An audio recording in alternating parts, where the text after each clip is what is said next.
உலக மக்கள் இதை பார்த்து கொண்டிருக்கணும். அறிவான செல்லங்கள். என்னடா இந்த அம்மா மற்றவங்களுக்கு அறிவில்லைன்னு சொல்கிறாங்களா? அப்படிலாம் கிடையாது. ஓரளவுக்கு ஒரு லெவலில் இருந்தால் தான் என்னுடைய பேச்சுகளை கேட்க முடியும். நம்ம கரெக்டாக நாட் கொஞ்சம் பேருக்கு அது யூஸ் ஆகிருந்தது, ரொம்ப நல்லா இருக்காங்க. இந்த உலகத்தில் நிறைய அதிசயங்கள் இருக்குது. அது எல்லாம் எவ்வளோ அதிசயங்கள் இருக்குது. நம்ம பார்க்குறப்ப ஐயோ அப்பா எவ்வளோ அதிசயத்தெல்லாம் பார்க்குறோம். 2 அதிசயம் இருக்குது நமக்கு. நான் எங்களுடைய ஃபெடரேஷனில் இந்த 2 அதிசயம் என்னென்னா, உயிருள்ள மனிதன். எல்லாருக்கும் தானே உயிர் இருக்குது, நீங்கள் என்ன புதுசாக சொல்கிறீங்க அப்படின்னு. எல்லோரும் மூச்சு விட்டுட்ருக்காங்க சாமி, எல்லோரும் மூச்சு விட்டுட்ருக்கோம். புரிஞ்சிச்சா? நமக்கு உயிர் இருக்குது அப்படிங்கிற மீனிங் என்னன்னா, நீங்கள் எந்த அளவுக்கு அடுத்தவர்களுக்கு பிரயோஜனமாக இருக்கீங்க, அடுத்தவங்களுக்கு எவ்வளோ பிரயோஜனமாக இருக்கீங்க. ஒரு வார்த்தையில் பிரயோஜனமாக இருங்க, ஒரு செய்கையில் பிரயோஜனமாக இருங்க, இல்லை ஒரு ஆசீர்வாதம் கொடுக்குற அளவுக்கு உங்களை உயர்த்தி அதுக்கு ஒரு பிரயோஜனமாக இருங்க. எதுவுமே நான் இருக்க மாட்டேன், சாப்பிடுவேன், நான் சீரியல் பார்ப்பேன், உட்காந்துருக்கிறேன், இதான் இப்போ நான் பண்ணிகிட்ருக்கேன்னா எப்படி கண்ணா? அது அர்த்தம் தட் இஸ் எக்ஸிஸ்டன்ஸ். அப்படின்னா லிவிங் வேறு, எக்ஸிஸ்டன்ஸ் வேறு. லிவிங்கில் வந்து அக்கார்டிங் டு த பஞ்சபூதங்களில் நீங்கள் எதாவது ஒன்று எடுத்து செஞ்சிட்டிங்கன்னா அது லிவிங். இது ஒரே ஒரு இது, நான் சாப்பிட்றேன், நான் என்னுடைய சீரியலை பார்க்குறேன், நான் யாருக்கு எதிர்த்து பேச மாட்டேன், நீங்கள் எல்லாமே அப்நார்மலாக இருந்துகிட்டு இருந்தீங்கன்னா அது எக்ஸிஸ்டன்ஸ். அதனால தான் இப்போ மக்களுக்கு எல்லாருக்கும் என்னப்பா வயசு, நான் எப்போ இறந்துட்டார் ஒருத்தர் அப்படி கேட்டாங்கன்னா, அது 80 வயசு ஆயிடுச்சுங்கண்ணா. சரி போனால் பரவாயில்ல, அது என்ன 80 வயசு தானே அப்படிம்பாங்க. ஏன்னா அந்த 80 வயசில் அவங்க வந்து என்ன பண்ணிட்டாங்க, தான் எனக்கு வயசாகி போச்சு, எனக்கு வயசாகி போயிடுச்சு, நான் வந்து உட்காந்து இனிமேல் வந்து ரிட்டையர் லைஃப்.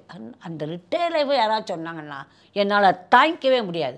ஒரு ரிட்டையர் லைஃபு, ரிட்டையர் லைஃப் மூச்சு விடுற மாதிரி ரிட்டையர் விட்டு அது கேட்டுச்சுன்னா என்ன பண்ணுவோம்? லங்ஸில் தான் எவ்வளோ வருஷம் நான் இந்த மூச்சு விட முடியும், எடுக்க முடியும்? ஒன்றோட நான் வந்து 22% 100%க்கு ஆக்சிஜனாக மாற்றணும் லங்ஸு.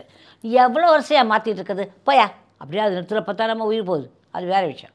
ஹார்ட் பீட் அடிச்சுட்டே இருக்குது. ஐயோ ரொம்ப ரொம்ப டயர்டாக இருக்குது சாமி, நீ என்ன எவ்வளோ நாள் அடிச்சுட்டே இருக்க முடியுமா அப்படிலாம் கேட்குதா? இல்லை. ஸோ நமக்கு உயிர் அன்பது உயிருள்ள மனிதர்களாக இருக்கிறப்ப என்ன அர்த்தம்னா, ஐயோ எனக்கு வயசாகிடுச்சு கிடையவே கிடையாது. Don't say that word. I am telling you it's a strong word. I am talking. புரிஞ்சுதா? எனக்கு வயசாகிடுச்சு அப்படிங்கிறது எப்போனா அது உங்கள் மனசில் இருக்குது. வயசுங்கிறது மனசில் இருக்குங்கிறத மறந்துடாதீங்க. எவ்வளோ அந்த மனசுக்கு நீங்கள் வயசை நீங்கள் ஃபீட் பண்ணுறீங்களோ அது அந்த அளவுக்கு தான் இருக்கும். நான் இதை எனக்கு 76 வயசில் உங்கள்கிட்ட சொல்லிகிட்ருக்கேன். எத்தனை ஹார்ட் ஒர்க் நாங்களாம் பண்ணிகிட்ருக்கேன் உங்களுக்கு தெரியாது. அதே மாதிரி எவ்வளோ பேர் இருக்காங்க. நான் என்ன பெரிய பிசாத்து, எவ்வளோ பேர் எத்தனையோ சாதிச்சிருக்காங்க வயசான காலங்களில். ஏன்னா சாதிக்கணுங்கிற எண்ணங்கள் வரணும். நான் இது வந்து நான் அனுபவித்ததை மக்களுக்கு சொல்ல வேண்டிய காலம். நான் என்னுடைய வயசு வருதுன்னா என்னுடைய வயதுகால காலத்தில் நான் என்னென்னலாம் அனுபவித்தேன், நான் எப்படி வெற்றிகளை பார்த்தேன், எனக்கு எப்படி வந்து தோல்விகள் வந்துச்சு, அதெல்லாம் என்னுடைய அனுபவங்களை நான் எடுத்து உங்கள்கிட்ட சொல்லிட்டேன்னா அதுக்குத்தான் இந்த வயதான காலத்தில் நடந்ததெல்லாம் நான் சொல்கிறேன், நீங்கள் கேட்டுக்கோங்கன்னு சொல்லணும். புரிஞ்சுதா கண்ணுங்களா? சரி. ஸோ அது ஒன்று. 2வது நல்லதை படிக்கிறது. ஒரு கட்டாயமாக உங்கள் கண்ணை யூஸ் பண்ணணும். எல்லாத்தையும் நம்ம யூஸ் பண்ணணும். புரிஞ்சுதா? அதில் கண்ணை வந்து டிவி பார்க்கறதுக்கும் உங்களுடைய சீரியலை பார்க்கறதுக்கு மட்டுமே யூஸ் பண்ணாதீங்க. கட்டாயமாக ஒரு புஸ்தகம் படிக்கிறதுல 10 நிமிஷம் 12 நிமிஷம் படிங்க.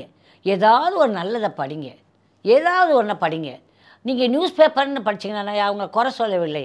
நீங்கள் போய் எப்போ பார்த்தாலும் இவன் செத்தா அவன் செத்தா இப்படி வந்துச்சா அப்படி வந்துச்சுன்னு இந்த நெகட்டிவிட்டியெல்லாம் படிக்கிறத விட பாசிட்டிவாக எவ்வளோ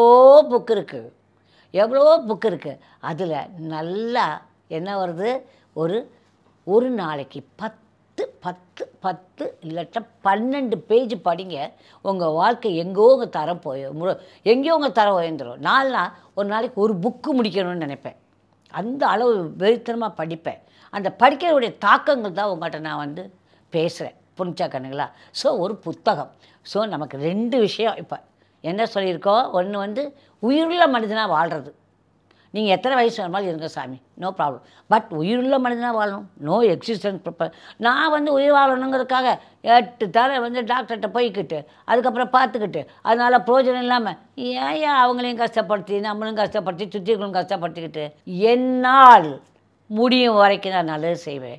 என்னால் முடியும் வரைக்கும் உங்கள்கிட்ட நல்லா பேசுவேன். புரிஞ்சிச்சா? உங்களில் எத்தனையோ பேர் என்னுடைய பேச்சை கேட்டு சூசைட் டெண்டன்சிலேருந்து வெளியே வந்திருக்காங்க. என்கிட்ட வருவாங்க. எப்போம்மா சூசைட் பண்ண அப்படிங்க.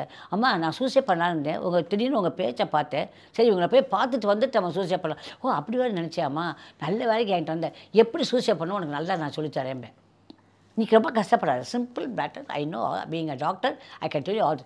அது எப்படிம்மா அப்படின்பா. இங்கே வா உட்கார், நான் உனக்கு 21 days டைம் தரேன், புரிஞ்சிச்சா? நீ ரேக்கி எப்படி கற்றுக்க போகிறேன், அதுக்கப்புறம் நீ எனக்கு சொல்லு, புரிஞ்சுதா? நம்ம என்ன முடிவு பண்ணலாம் அப்படி சொல்லு, நான் உனக்கு அதுக்கப்புறம் சொல்லித்தரேன் அப்படிம்பேன். உடனே அவள் எல்லா பேச்சு அப்போ என்னுடைய பேச்செல்லாம் பார்த்து, அம்மா நான் ஏமா சூசைட் பண்ணோம், என்னை பார்க்குற அவங்களாம் சூசைட் பண்ணிக்கிட்டோம், அதே ஆள். அதுக்கப்புறம் என்னென்னா இன்னொரு ஊருக்கு போகிறப்ப அங்கேயே வந்துடுவாங்க. ஏன்னா நேச்சுரலி அவங்க அந்த டெண்டன்சிலேருந்து வெளியே வந்தோன்னா ரொம்ப பிரிய வந்துடும் அம்மா மேலே. உடனே என்ன பண்ணுவாங்க, அடுத்த ஊருக்கு கிளாஸ் இருக்கப்போ வருவாங்க. வந்தோடனே அங்கே ஒரு கேஸ் இந்த மாதிரி வருவாங்க. அம்மா நீ எங்கேயுமே போக வேண்டாம், அதை அனுபவித்தவங்க இருக்காங்க ஒருத்தவங்க சூசைட் பண்ணணுன்ட்டு, அவங்கள்ட்ட பேசிக்கம்மா அப்படின்னு சொல்லுவேன். இந்த 2 பேருமே பேசி, அம்மா எனக்கு இப்போவே புரிஞ்சு போச்சுமா, நான் என்ன சாதிக்கணும்னு பிறந்திருக்கேம்மா அப்படிம்பாங்க. கரெக்டாக நம்ம எல்லாம் சாதிக்க பிறந்திருக்கோம். இந்த சாதனைங்கிறது என்ன அப்படிங்கிறது நல்லா புரிஞ்சுக்கணும். காசு சம்பாதிக்கிறது மட்டுமே அல்ல, உங்கள் உடம்பை நல்லா வச்சுக்கணும், உங்கள் மனசை நல்லா வச்சுக்கணும், உங்களுடைய எல்லாத்தையும் நல்லா வச்சு அதன் மூலமாக கொஞ்சம் பேருக்கு நல்லது நடக்கணும். ஒரு இதை கற்றுக்கிட்டு ஒரு அம்மா சிவியர் டயபெட்டிக் அப்படி ஒரு இமேஷியேட்டட் அது அந்த மாதிரி ஒருக்குள்ளே வந்தாங்க. வந்தவங்களுக்கு வந்து என்ன பண்ணிட்டாங்கன்னா, இந்த மிஸ்டிக் மிராக்கிள்னு என்கிட்ட ஒரு கிளாஸ் இருக்குது, அதை கற்றுக்கிட்டாங்க. அதை போய் கற்றுக்கிட்டு போயிருக்காங்க. அவங்க வந்து அந்த சிவியர் டயபெட்டிக்னால ட்ரீட்மெண்ட்டுக்கு போயிருக்காங்க. அவங்களால ட்ரீட்மெண்ட்டு கொடுக்க போல பணம் இல்லை, இந்த நிலைமையில் அங்கே போயிருக்காங்க. அங்கே போனால் அதில் ஒருத்தர் பார்த்துட்டு, அம்மா ரொம்ப முடியாமல் இருக்கீங்க, நான் உங்களை ஹெல்ப் பண்ணுறேன், கேட்டுக்கோங்க. அவர் யாரோ ஒருத்தர் ஹெல்ப் பண்ண, நீங்கள் என்னம்மா படிச்சிருக்கேன்னு உடனே அந்த பொண்ணு நல்லா படிச்சிருக்கேன்னு சொன்ன உடனே நான் உனக்கு ஒரு வேலை வாங்கி தரேம்மா, நீ பாருமானோடனே அவருக்கு வந்து என்ன பண்ணியிருக்காங்க, ஒரு 18,000 சம்பளம் போட்டு அவருடைய ரெக்கமெண்டேஷனில் கொடுத்துருக்காங்க. கொடுத்த உடனே இல்லைன்னு சொல்லி இவர் கூட கொஞ்சம் ரெக்கமெண்டேஷன் பண்ணி என்ன அவருடைய சம்பளத்தை 26,000 மாற்றினார். இப்போ சொல்லுங்கள், முயற்சி வேணும் இல்லையா? முயற்சி வேணும். அவள் எப்படிலாமோ கஷ்டப்பட்டு இந்த ரேக்கியை கற்றுக்கணும்னு என்கிட்ட வந்தாள்.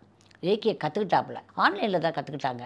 கற்றுக்கிட்டு அதுக்கப்புறம் இதையும் கற்றுக்கிட்டதுக்கப்புறமா லைஃப் வந்து எப்படியோ ஒரு இதில் நான் அவ்வளோ சந்தோஷமாக இருக்கேன். சந்தோஷம் வந்துட்டோடனே எல்லாமே வந்துருக்கேண்ணா.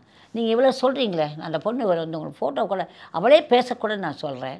என்கிட்ட ஒரு பொண்ணு, ஏன்னா அவங்களுடைய பெர்மிஷன் இல்லாமல் அவங்க பேரை சொல்ல முடியாது. அந்த பொண்ணு வந்து சின்ன பொண்ணு, இட்ஸ் அபவுட் 16 years. அவள் வந்து ஜுனைல் டயபெட்டிக் அப்படி ஒரு இதாக மோசமான கண்டிஷனில் வந்தாப்புல. வந்த உடனே நான் இந்த பொண்ணு இப்படி இருக்கிறாளே அப்படி சொல்லிவிட்டு நாங்கள் எல்லாம் நான் எப்போவுமே அவளை கண்ட்ரோல்லே வச்சுருப்பேன். நீ அதை பண்ணியா இதை பண்ணியான்னு வந்து கணேஷ் பாவ் வந்து டுக் கேர். ஏதாவது முடிவு எடுக்கப்போ என்கிட்ட கேட்டாங்க.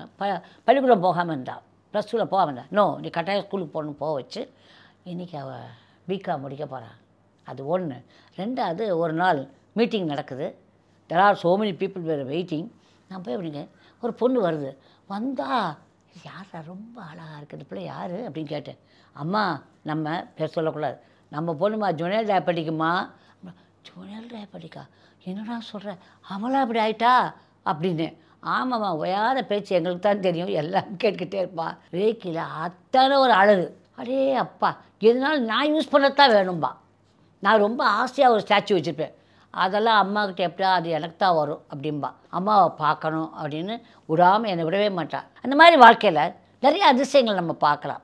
அதனால தான் சொல்கிறது, எல்லாருமே ரேக்கியில் இப்போ நீங்கள் இதை பார்க்குறீங்க, இதெல்லாம் வந்து எதுக்காக சொல்ல வரேன்னா, அந்த ரேக்கி இருக்குன்னு நான் சொல்லிட்டு இருக்கேன்னா அதில் ஒன்றும் நான் முட்டால் ஒன்றும் கிடையாது. ஒரு டாக்டருக்கு படித்து ஒரு இத்தனை வயசாகி போய் நீங்களாம் வந்து என்னை காப்பாற்றவும் முடியாது, நல்லா இருக்குது, ஒன்றும் பிரச்சனை இல்லை. ஐயா வாங்கிக்கோங்க, அந்த பவரை வாங்கிட்டு நல்லா வாங்க, முன்னேறுங்க. டான்னு ஏதாவது ஒன்று வந்து முன்னேறிடுறாங்க, அது நடக்குது. அது எப்படிங்க நடக்கணும்னா அது அவங்கவுங்களும் நடந்திருக்கு, நீங்கள் அவங்கள தான் அதெல்லாம் கேட்கணும். அவங்களும் அப்பப்போ பேசுகிறாங்க. ஓகே ஒன்று மட்டும் சொல்கிறேன் கண்ணுங்களா, வாழ்க்கையில் நல்ல எண்ணங்களோடு இருங்க. இல்லை யார்கிட்டையுமே எந்த விதமான மதிப்பும் வேண்டாம். அவங்க போயிட்டு நல்லவங்களும் மதிப்பு கொடுக்காதீங்க, கெட்டவங்களும் மதிப்பு கொடுக்காதீங்க. யாராவது வந்து என்டர்டெயின்மெண்ட்டாக இருக்காங்க அப்படின்னா அது என்டர்டெயின்மெண்ட்டை பார்த்து ரசிச்சுக்கோங்க, அவ்வளோதான். அவங்க பின்னால் ஓடிட்டே இருக்கணுங்கிற அவசியம் கிடையாது.